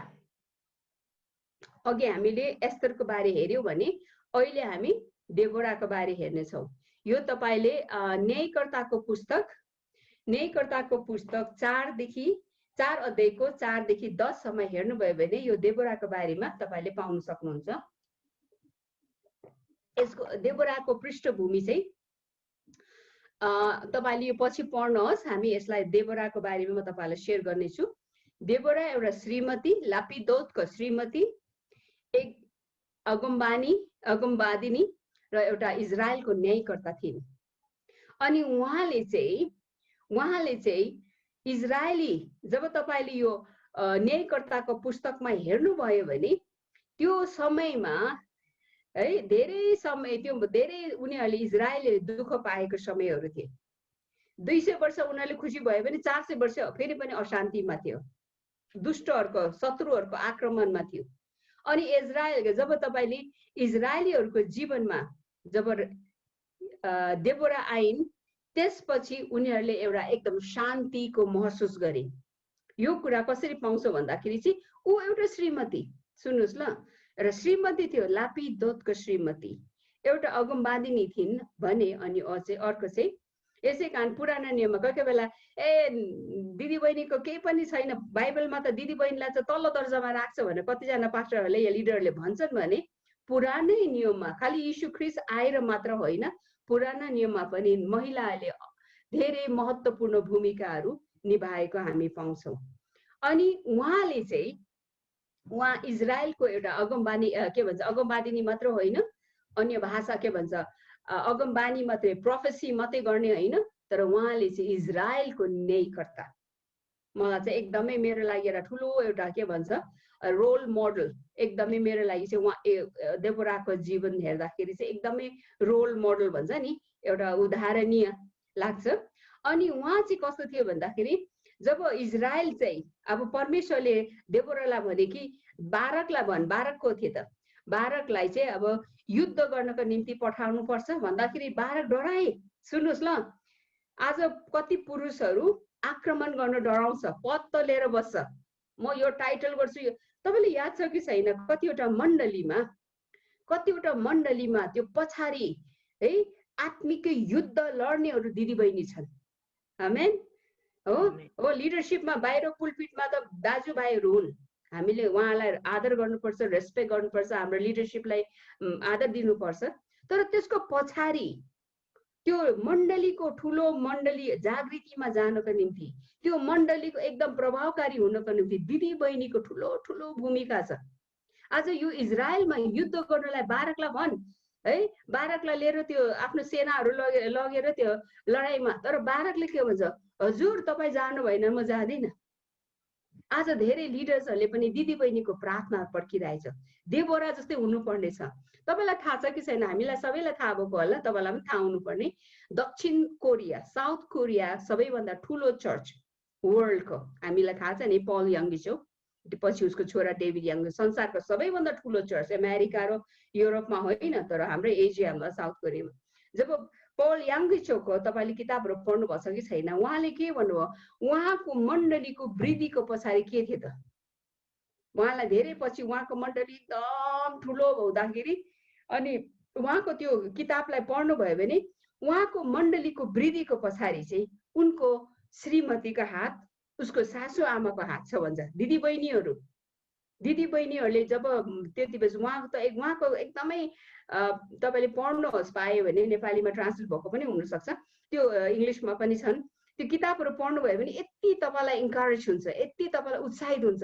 त्यो मण्डली सानो थियो हो, कोरिया जस्तै गरिब त्यति बेला, सानो मण्डलीमा दिदी बहिनीहरू, उसको श्रीमती, उसको सासू आमाहरू मिलेर जाडो महिनामा हिउँ परिराख्दाखेरि त्यति बेला तातो एयर कन्डिसनहरू थिएन, जाडोमा प्रार्थना गरेर उनीहरूले काम गरेर उसको मण्डलीको वृद्धिको पछाडि उसले भन्छ जुन मण्डलीमा दिदी बहिनीहरू अघि बढ्छ त्यो मण्डली अघि जान्छ।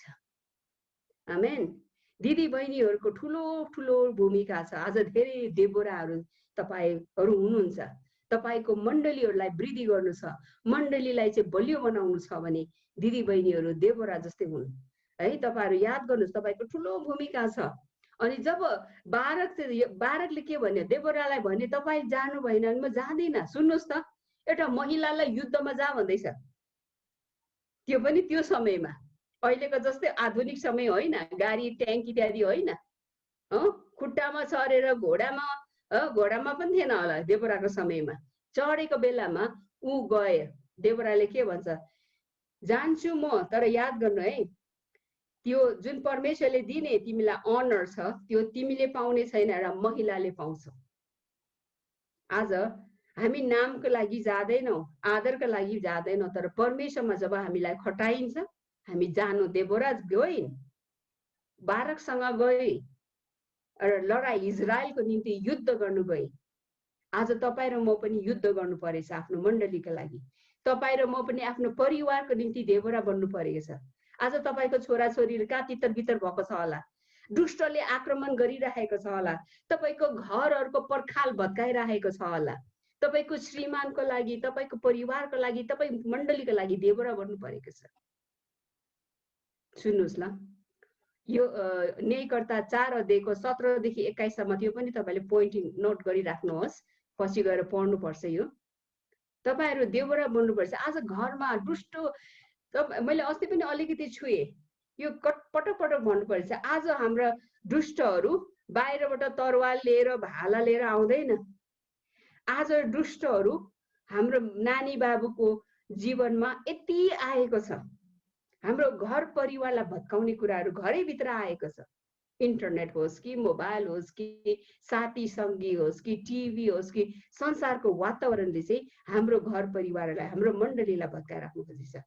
ए देबोराहरु, यहाँ भने जस्तै, ओ डेबोराज अवेक, जागो उठो, सुत्ने समय होइन अहिले। देबोराहरु, मण्डलीमा तपाईहरु बलियो हुनुपर्छ, तपाई र म बलियो हुनुपर्छ हो। आज दाजुभाइहरु त छ नि, हात हतियार लाएछ, हातमा तराल पुगेछ, तर उनीहरु अघि बढेको छैन। जबसम्म देबोरा जाँदैन युद्ध हुँदैन। आत्मिकी युद्धमा देबोराहरुको ठूलो हात छ।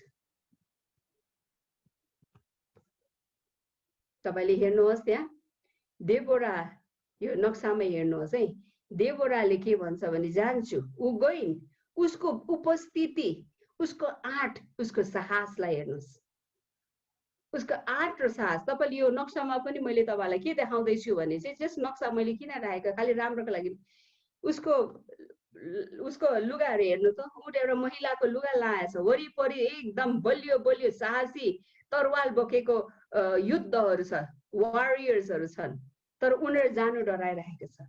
हुन सक्छ हाम्रो मण्डलीमा, हाम्रो घर परिवारमा एकदम ठुलो ठुलो हेर्दाखेरि एकदम दाजुभाइहरु त बलियो बलियो देख्ला है, आवाजहरु पनि ठुलो ठुलो होला, उहाँहरुको कदहरु एकदम साइजहरु बलियो होला, तर एउटा महिला देबोराको जस्तै साहस खोजेको छ।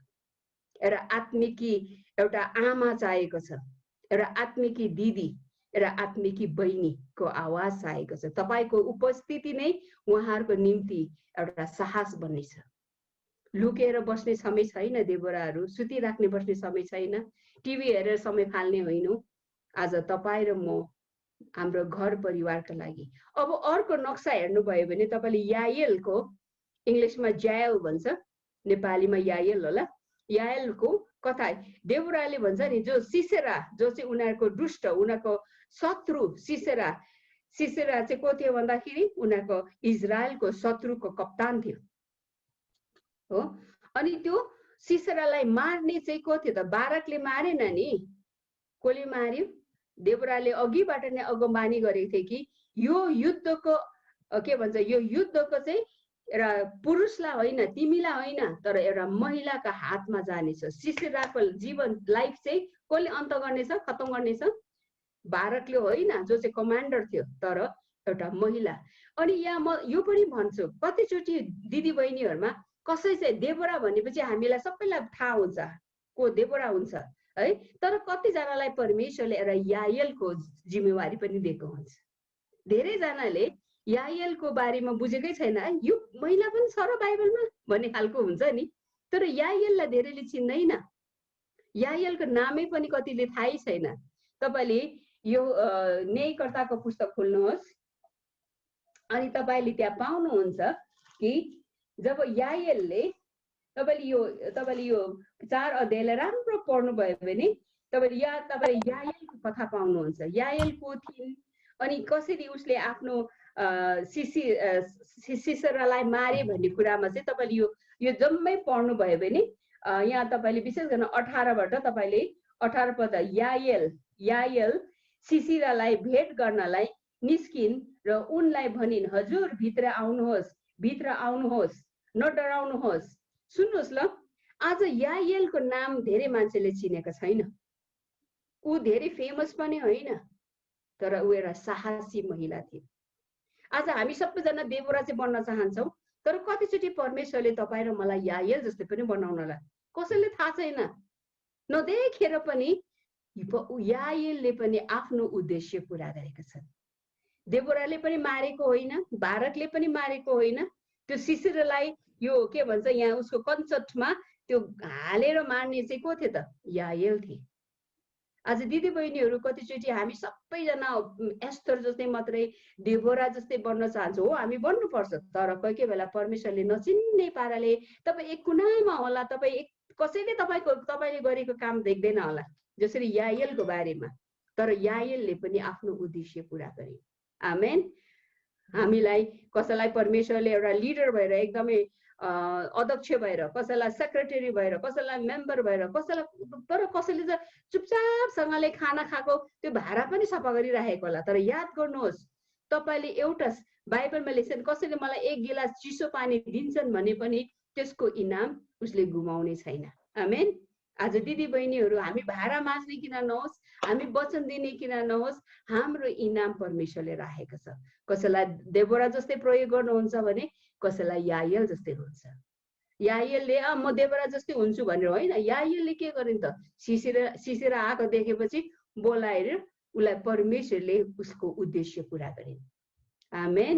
यहाँबाट चाहिँ हामीले एक अर्कासँग प्रतिस्पर्धा गर्ने होइन, परमेश्वरले जुन उद्देश्यले राख्नु भएको छ हामी त्यो उद्देश्यलाई पुरा गर्दै हामी जानुपर्छ। यसै कारण दिदी बहिनी हो, आज तपाईँलाई परमेश्वरले के भनिरहेको छ? तपाईँले परमेश्वरको योजना तपाईँको जीवनका लागि त्यो उद्देश्यलाई चाहिँ तपाईँले पत्ता लगाउनुहोस्। अनि उहाँले त जब तपाईँले खोज्नुहुन्छ, प्रभु प्रार्थना गर्नुहोस्, प्रभु मेरो उद्देश्य के छ, तपाईँले मलाई कुन प्रकारले प्रयोग गर्ने?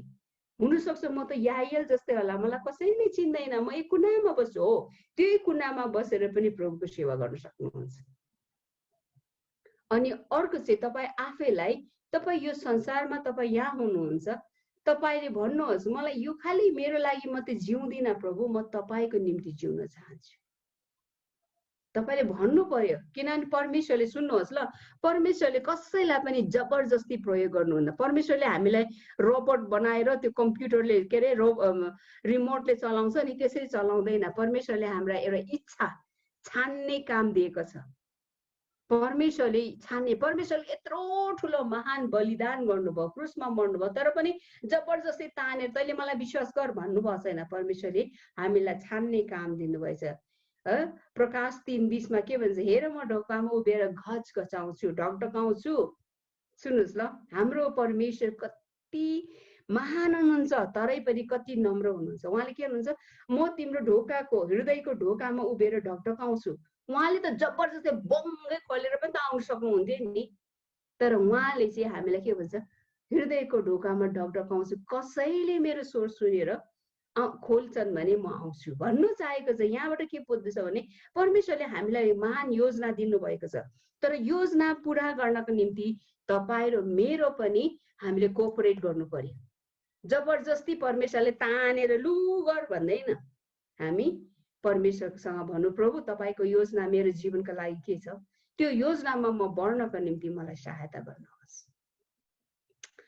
यो गर्नुभयो भने हामीलाई परमेश्वरले सहायता गर्नुहुन्छ। अब यो लास्ट इयरको म त जस्ट हिजो, लास्ट इयर होइन 2019 एउटा परमेश्वरको अनुग्रहमा एउटा देबोरा कन्फरेन्स युएसमा वासिङटन डिसीमा, यो होटल चाहिँ तपाईँको भन्नु नै पर्दाखेरि ट्रम्प थिए नि युएसको प्रेसिडेन्ट, यो ट्रम्प होटलमा भएको कन्फरेन्समा अचम्म प्रकारले म पनि जाने मौका, म गएको, आफै गएको पनि होइन, त्यहाँ त मैले सुनेको त त्यहाँको रेजिस्ट्रेसन फी नै $1,000 अरे। कसले मेरो हालिदियो, मलाई कसरी पुगे परमेश्वरले नै गर्नुहुन्छ। जब परमेश्वरले बोलाउनुहुन्छ उहाँले पुऱ्याउनु पनि हुन्छ। आमेन। अनि यहाँबाट मैले धेरै, अनि यसमा चाहिँ यो एउटा कुरा चाहिँ मैले के सिकेँ भन्दाखेरि, परमेश्वरमा जब हामी इच्छा गर्छौँ प्रभु तपाईँको सेवकाई, म एउटा कुनामा बसेर भए पनि म तपाईँको सेवकाई गर्छु, मान्छेले कसैले नचिन्नुहोस्, त्यही पनि परमेश्वरले हाम्रो हृदयको अवस्थालाई बुझ्नुहुन्छ। परमेश्वरले अचम्म रीतिले उहाँले हामीले कहिल्यै सोच्नु नसकेको कुरा पनि हाम्रो जीवनबाट पुरा गर्न सक्नुहुन्छ। यसै कारण तपाईँसँग जे छ, तपाईँको ट्यालेन्ट्स, तपाईँको सिप, तपाईँको जे जति छ, यी सबै कुरा परमेश्वरका हातमा दिनुहोस्, अनि परमेश्वरले यसलाई मल्टिप्लाई गर्नुहुन्छ र तपाईँको जीवनमा एउटा असल काम गर्नुहुन्छ र तपाईँको जीवनबाट अरूले पनि आशिष पाउनुहुन्छ। यो मैले जस्ट तपाईँलाई एउटा उत्साह दिनको निम्ति यो तपाईँले यो ट्रम्प इन्टरनेसनल होटल यो 2019 कै कुरा हो। अनि यो लेडी चिन्नुहुन्छ कि हुँदैन? धेरैले चिन्नुहुन्छ। उहाँ एकदमै के भन्छ संसारभरि प्रख्यात व्यक्ति हुनुहुन्छ। अनि यसरी नै नेपालबाट रिप्रेजेन्ट गर्ने मौका छ। देवराहरूमा हामी धेरै परमेश्वरले हामीलाई मौका दिनुहुन्छ। कोही बेला यायल जस्तै काम गर्नु नदेखिने काम, तर परमेश्वरले ठुलो ठाउँमा देवरा जस्तै हामीलाई बनाउन सक्नुहुन्छ। यसै कारण म तपाईँलाई आज नै यो भन्न चाहन्छु, हामीले दुईटा व्यक्तिहरू आज हामीले हेऱ्यौँ बाइबलबाट हाम्रो उद्देश्य पुरा गर्नको निम्ति। एउटा चाहिँ थियो एस्तर, रानी एस्तर, अर्को चाहिँ थियो हाम्रो देवरा। अनि यो दुईटा महिलाले बाइबललाई आफ्नो उद्देश्य बुझे। देवराले के गरे?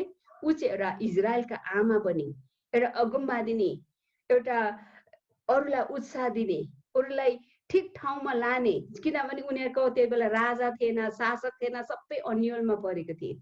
अनि उसलाई परमेश्वरले प्रयोग गर्नुभयो र इजरायली जातिलाई एकदम उनीहरूको शत्रुहरूबाट 400 वर्षसम्म एउटा शान्ति, आरामको, चैनको एउटा जीवन जिउनको निम्ति। आज हामी प्रार्थना गरौँ, परमेश्वरको वचनमा मेडिटेट गरौँ, अध्ययन गरौँ र परमेश्वरले पनि हामीलाई चलाउनुहुन्छ।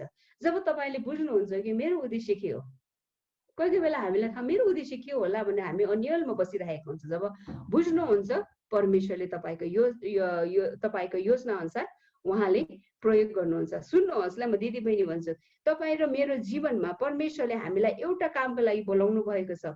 त्यो चाहिँ हो परमेश्वरको राज्यको निर्माण गर्नका निम्ति। हाम्रो कोही बेला सानो सोच हुन्छ नि, हाम्रो सानो सोचमा होइन, तर परमेश्वरले तपाईँ र मलाई चाहिँ हाम्रो परमेश्वरको राज्यको निम्ति खालि सानो चर्च, यो मेरो चर्च हो, तेरो चर्च हो, मेरो सम्प्रदाय मेरो होइन, तेरो मेरोको लागि होइन, परमेश्वरको राज्यको निम्ति हामीलाई निर्माणकर्ता, बिल्डर बनाउनु भएछ। You are called to build the kingdom of God. परमेश्वरको राज्यलाई निर्माण गर्नको निम्ति उहाँले बोलाउनु भएको। कसरी चाहिँ मैले परमेश्वरको राज्यको निर्माण गर्न सक्छु भन्दाखेरि तपाईले आफ्नो परिवारमा माया गरेर, सेवा गरेर, तपाईको आफ्नो मण्डलीलाई सेवा पुर्याएर, अनि तपाईँ जहाँ हुनुहुन्छ त्यही ठाउँमा आफ्नो योगदान दिएर, हामीले 3वटा टी भन्ने कुरा थाहा सुन्नुभएको होला। एउटा टाइम, एउटा ट्यालेन्ट, एउटा ट्रेजर। हामीले टाइम, हाम्रो समय दिएर पनि, हाम्रो प्रतिभाहरू दिएर पनि, आफ्नो धन सम्पत्तिबाट पनि कसरी हुन्छ परमेश्वरको राज्यको निर्माण हामी गर्न सक्छौँ। अर्को कुरा चाहिँ तपाईले अब काम गर्यो, तपाईले कुनै रिजल्ट एक्सपेक्ट नगर्नु। मैले यति गरेँ खै त मलाई भन्ने खालको नगर्नुहोस्। परमेश्वरका हातमा राखिदिनुहोस्। तपाईले पवित्र आत्माको भरपुरीमा तपाईले पाएको जिम्मेवारी पुरा गर्नुहोस् अनि परमेश्वरलाई भन्नुहोस्, प्रभु तपाईको निम्ति मैले गरेको छु, म त एकदम खुसी साथ केही पाउँछु भनेर गऱ्यो भने हामी निराश हुन्छौँ, तितोपना आउँछ। तर परमेश्वरले जे कुरा मलाई दिएको छ खुसी साथ तपाईले दिनुभयो भने परमेश्वरले डबल ट्रिपल क्वार्टरली तपाईलाई भरपुरी दिनुहुन्छ हो। परमेश्वरले नै ठाउँहरू खोलिदिनुहुन्छ जसको निम्ति। मदर टेरेसाको बारेमा सुन्नुभएको होला। उहाँ पनि मेरो लागि एउटा ठुलो एउटा मलाई मनपर्ने उहाँ एउटा उदाहरणीय हुनुहुन्छ। उहाँले भन्नुभएको छ एउटा शब्द, यदि तपाईले मान्छेलाई खालि न्याय गर्ने, यो भएन त्यो भएन आलोचना मात्रै गरिराख्यो भने उनीहरूलाई माया गर्ने समय हुँदैन। परिवारमा पनि आमाहरू हुनुहुन्छ होला, तपाईँ छोराछोरीलाई खालि न्याय गरे, यो भएन हो, त्यो भएन, ऊ भएन, मण्डलीमा पनि यो पुगेन, खालि न्याय मात्रै गर्यो भने माया गर्ने फुर्सद हुँदैन अरे। यो मैले भनेको होइन, मदर टेरेसाले भनेको। न्याय गर्ने काम हाम्रो होइन, परमेश्वरले गर्नुहुन्छ। मेरो जिम्मेवारी म वहन गर्छु, म प्रेम गर्छु। जब मैले यो भएन त्यो भएन नकारात्मक मात्रै गर्छौँ, हामी आलोचना मात्रै गर्छौँ भने उनीहरूलाई माया गर्ने फुर्सद नै हुँदैन, किन हामी सम्पूर्ण समय चाहिँ खालि आलोचना गर्ने र न्याय गर्नेमा मात्रै हुन्छ। र जब हामीले परमेश्वरलाई हाम्रो जीवन सुम्पिन्छौँ, परमेश्वरले हाम्रो कहिले नसक्ने कुराहरू पनि, हाम्रो लागि जो कुरा इम्पोसिबल, यो हुँदैन भन्ने कुरा पनि परमेश्वरले पोसिबल गराउनुहुन्छ। मेरो आफ्नै जीवनमा मैले धेरै ठाउँमा मैले अनुभव गरिसकेको छु। एउटा मेरो एउटा ठुलो के भन्छ परमेश्वरले अचम्म मेरो जीवनमा गर्नुभएको चाहिँ यहाँलाई कतिजना थाहा छ कि छैन, म नेपाली हुँ, मेरो बुवा नेपालको, मेरो आमा इन्डियाको, तर म सानोदेखि नै म इन्डियामा हुर्केको। त्यो पनि इन्डियामा पनि विभिन्न ठाउँ हुन्छ, म जुन ठाउँमा हुर्केको त्यहाँ नेपालीहरू थिएन, अनि मलाई नेपाली बोल्नु पनि आउँदैन थियो है, मलाई नेपाली बोल्न आउँदैन थियो। त्यो अहिले पनि मेरो भाषा त्यति स्पष्ट छैन होला, तर म एकदम त्यो पहिलाको हेरेर त धेरै राम्रो छु है। अनि म सानोमा हुँदा नेपाली नै बोल्न आउँदैन थिएँ, अनि नेपालीकै छोरी भए पनि नेपाल पनि मन पर्दैन थियो। सुन्नुहोस् ल, यदि म क्रिस्चियन नभएको भए चाहिँ प्रभुलाई नपाएको म नेपाल जाने मेरो इच्छा नै थिएन। अनि यस्तै वातावरणमा हुर्केँ, अनि नेपाली सानोदेखि नै अब मेरो बुवा आमाले राम्रो स्कुलमा र कन्भेन्टमा, र म नेपाली भनेको त म मात्रै थियो त्यो स्कुलमा पढ्दाखेरि मेरो। अनि मेरो भाषा यति नराम्रो थियो, मैले नेपाली बोलिरहेको मान्छेहरूले के भनेको होला, मैले एकचोटि म नेपाली बोल्दाखेरि आफैलाई तपाईँ भनेर पनि भनेछु क्या, मतलब कुन चाहिँ कसलाई के भन्नुपर्ने, कसलाई त भन्नुपर्ने, कसलाई तिमी भन्नुपर्ने, कसलाई तपाईँ भन्नुपर्ने त्यो पनि नजान्ने, यस्तो खालको भाषा थियो मेरो। अनि परमेश्वरले अचम्म काम गर्नुभयो, किनभने भन्नु न, तपाईँले यो देख्नुहुन्छ यो नक्सा, तपाईँले जोइस मायर सुन्नुभएछ? जोइस मायरको जस्तै इन्टरप्रेट गर्ने 20,000 मान्छे अगाडि हो, 20,000 मान्छे। उहाँ धेरै वर्ष अगाडि 2008 मा उहाँ आउनुभएको थियो नेपालमा, पहिलो महिला होला, पहिलो वक्ता होला, अन्तर्राष्ट्रिय इन्टरनेसनल स्पिकर, जसले चाहिँ आफ्नो एरोप्लेन अमेरिकाबाट लिएर नेपाल आउने उहाँ मात्रै छ, उहाँ आउनुभयो।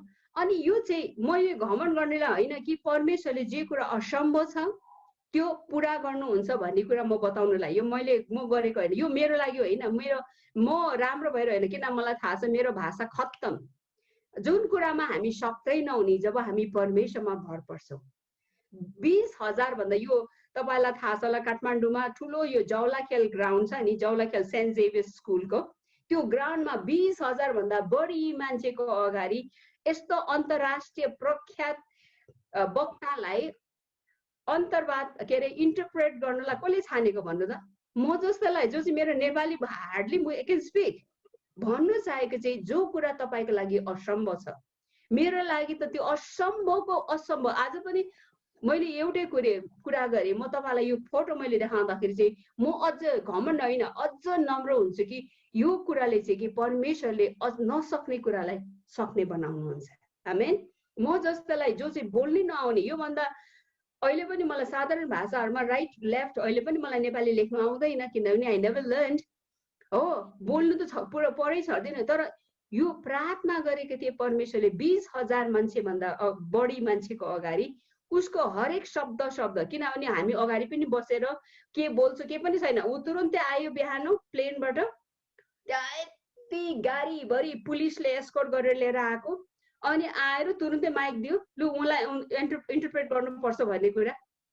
परमेश्वरले जब हामी परमेश्वरमा उहाँको योजनालाई खोज्छौँ नि, परमेश्वरले मेरो जीवनमा, तपाईँको जीवनमा, हाम्रो जीवनमा जुन कुरा असम्भव छ त्यो कुरा सम्भव बनाउनुहुन्छ। आमेन। यो नक्साले एउटै कुरा छ कि हाम्रो परमेश्वर is a God of possibility, सम्भवको परमेश्वर हो। आज पनि मलाई के भन्छ इन्टरप्रेट गर्नु सजिलो छैन, तर कसरी यो चाहिँ परमेश्वर, मलाई थाहा थियो कि प्रभु मेरो यो एकदम कमजोर, मलाई नेपाली बोल्नु पनि ढुक ढुक ढुक हुन्थ्यो, मलाई यति डर लाग्थ्यो। जब म नयाँ विश्वासी भयो चर्चमा, कोही बेला एक दिन मलाई नेपालीमा लु अन्तको प्रार्थना रिता बहिनीले गर्नुहुन्छ भने कि तपाईँलाई थाहा छ कि छैन, यही रिता हो, प्रार्थना गर्नु नजानेर त्यही शब्द घुमाएको 10 मिनटसम्म त्यो किन शब्द नआएर नेपालीमा, त्यही व्यक्तिलाई यसरी एउटा अन्तर्राष्ट्रिय वक्ताको 20,000 भन्दा बढी मान्छेको अगाडि यो इन्टरप्रेट गरेर सकेपछि धेरै ठुल्ठुलो मान्छेहरूले, नेपालको त ठुल्ठुलो शब्द एकदमै साहित्यकार लोकनाथ दाईहरूले पनि रिता बहिनी कस्तो राम्रो गर्नुभयो भने, यो म होइन, म परमेश्वर मेरो साक्षी हो, यो मेरो कारण होइन, तर जस तपाईँलाई एउटा इन्करेज गर्न चाहन्छु, परमेश्वरले अचम्मको काम तपाईँ र मेरो जीवनमा गर्न सक्नुहुन्छ। आमेन। नेपाली जिरो हुने मान्छेलाई, शब्दहरू उच्चारणै गर्न नसक्ने व्यक्तिलाई त्यो शब्द कसरी दियो मलाई थाहा छैन, परमेश्वर मात्रै मेरो साक्षी हुनुहुन्छ। आज तपाईको जीवनमा पनि तपाई भन्दा म त केही पनि छुइनँ, म त बोल्नु सक्दिनँ, हो म पनि बोल्नु सक्दिनँ थिएँ, तर परमेश्वरले काम गर्नुहुन्छ। हामी एबल होइन, हाम्रो परमेश्वर इज एबल। आमेन। हाम्रो परमेश्वर सक्नुहुन्छ। आज तपाई आर्ट गर्नुहोस् र तपाईलाई परमेश्वरले सहायता गर्नुहुन्छ। यो नक्सा तपाई देख्नु भएछ। मार्गरेट थेचर सबैभन्दा युके को सबैभन्दा पहिलो महिला प्राइम मिनिस्टर। अनि उसको जीवनबाट एउटा प्रेरणा म तपाईलाई बाँड्न चाहन्छु।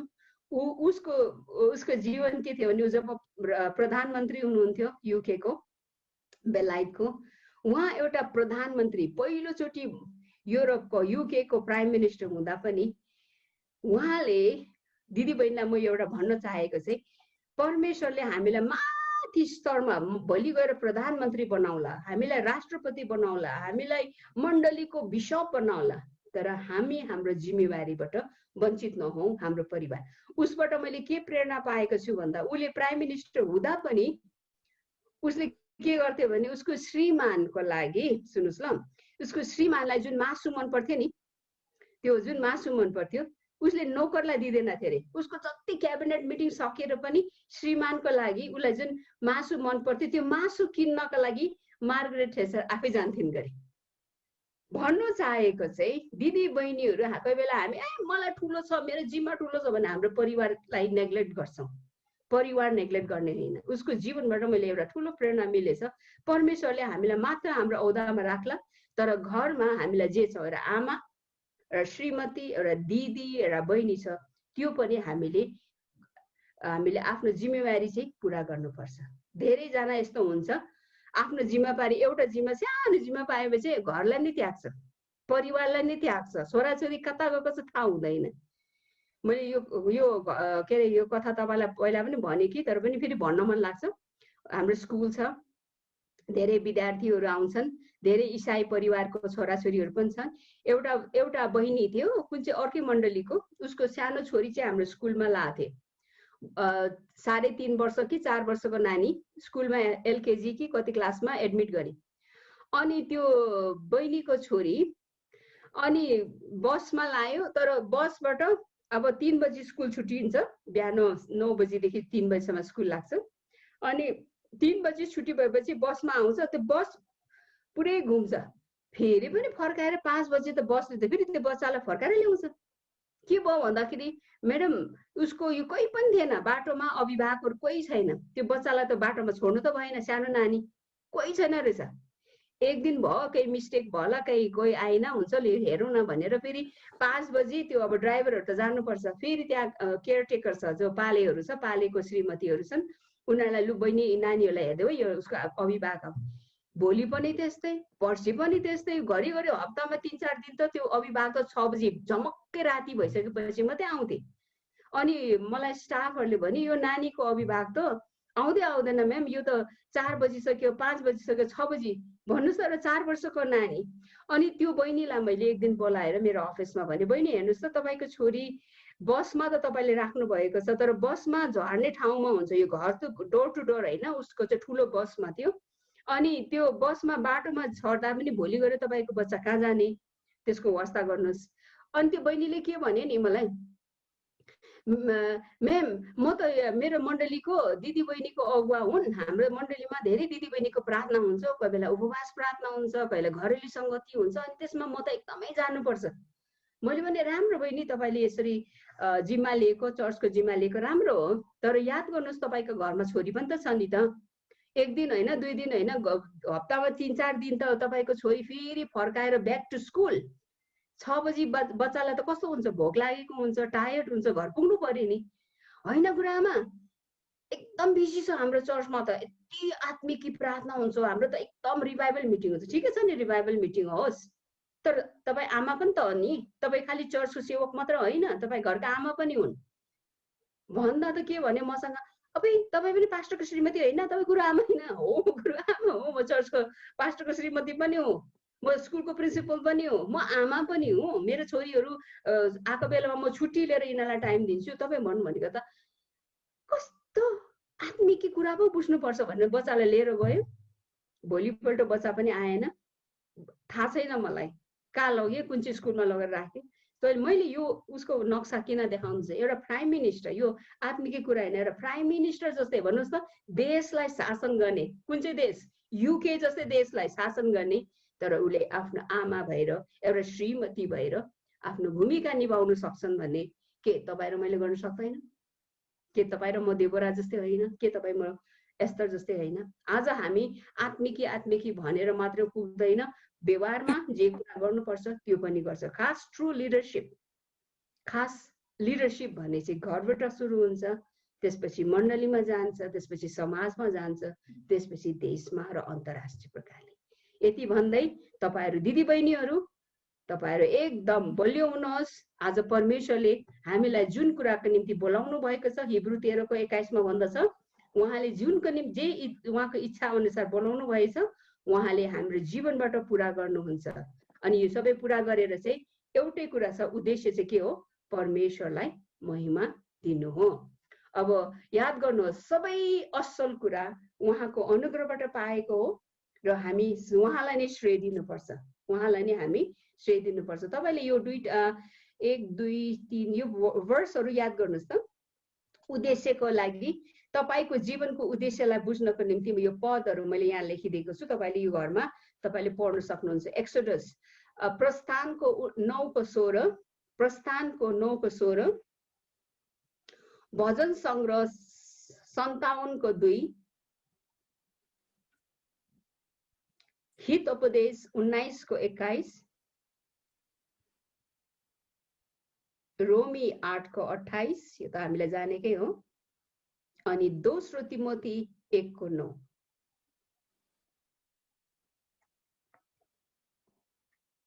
फेरि पनि म एकचोटि रिपिट गर्दैछु यो पदहरू, तपाईँले लेख्न चाहनुहुन्छ भने प्रस्थानको 9:16, भजन सङ्ग्रह 57:2, हित उपदेश 19:21, रोमी 8:28 र दोस्रो तिमोथी 1:9 तपाईँले आफ्नो समयमा यसलाई अध्ययन गर्नुहोस्, मनन गर्नुहोस् र तपाईँको जीवनको निम्ति परमेश्वरको उद्देश्य के छ त्यसको बारेमा तपाईँले याद गर्नुहोस्। अब देबोराको एउटा मुख्य पद छ, न्यायकर्ता 5:7 भन्दछ, यहाँ लेखेको छ, म यसलाई यहाँ पढिदिनेछु। न्यायकर्ता 5:7 म पढ्नेछु। न्यायकर्ता 5:7 भन्दछ, इजरायलको गाउँले जीवन समाप्त भयो, जीवन समाप्त भयो, जबसम्म म देबोरा खडा भइनन्, इजरायलमा एउटी आमा झै म खडा भए। आमेन। इजरायलमा एउटी आमा झै म खडा भए। आज हे हङकङको आमाहरू, हङकङको देवराजहरू, उठ्नुहोस्, खडा हुनुहोस्, अनि तपाईँ र आफ्नो परिवारमा, आफ्नो मण्डलीमा एउटा तपाईँले आफ्नो भूमिका खेल्नुहोस् र एउटा आशिष तपाईँको जीवनमा र तपाईँको जीवनबाट त्यो आशिष अरूलाई पनि बग्नु सकेको होस्। र यही भन्दै आज तपाईँलाई परमेश्वरको जुन उद्देश्य छ त्यो पुरा गर्नको निम्ति परमेश्वरले तपाईँलाई आशिष दिएको हुन् भन्दै आजको यो विशेष गणना तपाईँको जीवनको उद्देश्य, हामी एउटा महिला बन्नेछौँ, उद्देश्यपूर्ण महिलाहरू हामी बन्नेछौँ। आमेन।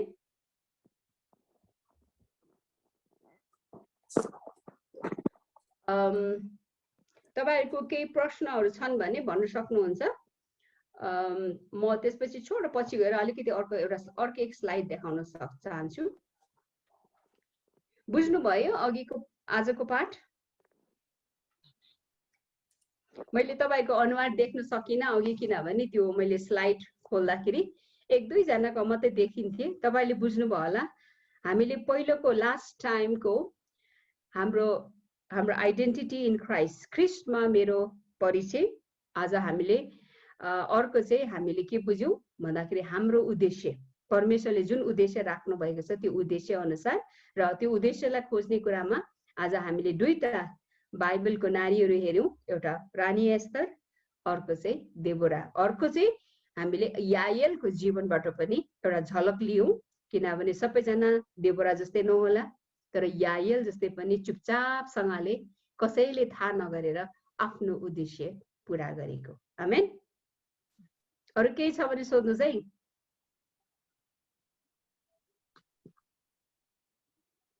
छैन?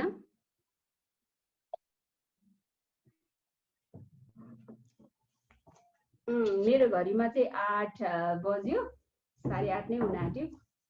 तपाईको टाइम कति भयो? र यदि तपाईको प्रश्न छैन आजको पाठमा भने चाहिँ म हिजो राम्रो भयो, परमेश्वरलाई धन्यवाद। हिजो मैले बिहिबारको दिन चाहिँ मैले हिजो यसरी नै प्रेजेन्टेसन गर्ने मौका पाएँ।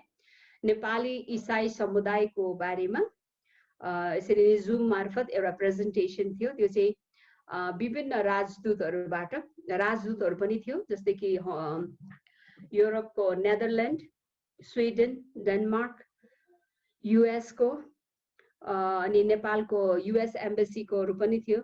उहाँहरूलाई चाहिँ हामी नेपाली इसाईहरूले के भोगिरहेछ नेपालमा, यो खालि एउटा समुदाय एउटा जाति चर्चको लागि मात्र होइन, सम्पूर्ण नेपाली इसाई जातिहरूको लागि, इसाई समुदायको बारेमा चाहिँ प्रेजेन्ट गर्ने मौका पाएँ। परमेश्वरलाई धन्यवाद। यो मेरो पहिलोचोटि त होइन, मैले यो तपाईहरूलाई कतिजना थाहा छ छैन, मैले यो भनेको कारण चाहिँ परमेश्वरले जब हामीले हाम्रो जीवन उहाँलाई सुम्पिन्छौँ, परमेश्वरले नै प्रयोग गर्नुहुन्छ। कोही बेला माथिल्लो लेभलमा, जस्तै कि हिजोको भनेपछि अब राजदूत भनेपछि अब देशको ठुल्ठुलो देशको राजदूतको अगाडि बोल्ने परमेश्वरले नै मौका दिनुभएको। मभन्दा पनि धेरै मान्छेहरू थिए, ठुल्ठुलो एनजिओमा काम गर्ने, आइएनजिओमा काम गर्ने, अब एम्बेसीमा काम गर्ने, उनीहरूलाई छानेन किन गर्ने, यो परमेश्वरको योजना हो। परमेश्वरले जे दिनुहुन्छ त्यसले गर्दाखेरि त्यो बोल्नुपर्छ। अनि परमेश्वरले दिएको मौकालाई मैले स्वीकारेर हिजो मौका सेयर गर्ने मौका पाएँ। अनि उहाँहरूले एकदमै राम्रो छ। अनि अहिले के भइरहेछ नेपाली क्रिस्चियनहरूलाई, कुन किसिमको अस्ति भर्खर अब तपाईँलाई थाहा छ होला, नेपालगञ्जमा चर्च भत्काइदिएको, अस्ति महामारीको बेलामा या लकडाउनको बेला चर्चको पास्टरलाई जेलमा राखेको, अनि गोर्खामा भएको कुराहरू, यी सबै कुरा समेटेर चाहिँ नेपाली इसाई समुदायलाई कुन किसिमले राज्यले नेपालमा जुन किसिमले सरकारले अत्याचार गरेको बारेमा चाहिँ बताउने मौका पाएँ। यो पहिला पनि मैले एकचोटि गरेँ थिएँ, युएसमा गएर चाहिँ उनीहरूसँग व्हाइट हाउस भन्छ, तपाईँलाई थाहा छ होला, उताको प्रेसिडेन्टहरूको त्यो फरेन मिनिस्ट्रीमा गएर सेयर गर्ने मौका पाएको थिएँ।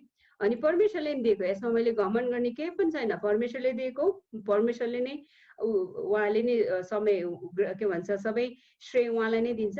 अनि हिजो खालि हामी नेपाली क्रिस्चियन मात्रै थिएन, मुस्लिमको पनि थियो। मुस्लिमबाट पनि एकजना मुल्लाले प्रेजेन्ट गर्यो। अर्को थियो भने अर्को एउटा पिएचडी गरेको विश्वविद्यालयको व्यक्ति, एकजना डक्टर, उहाँले पनि प्रेजेन्ट गर्नुभयो। अनि यसरी नै बोल्दै गर्दाखेरि यहाँ नेपालको काठमाडौँ पोस्ट भन्ने तपाईँले सुन्नुभएको अङ्ग्रेजी दैनिक छ, एउटा न्युज पेपर, उसको एडिटरहरू पनि थियो।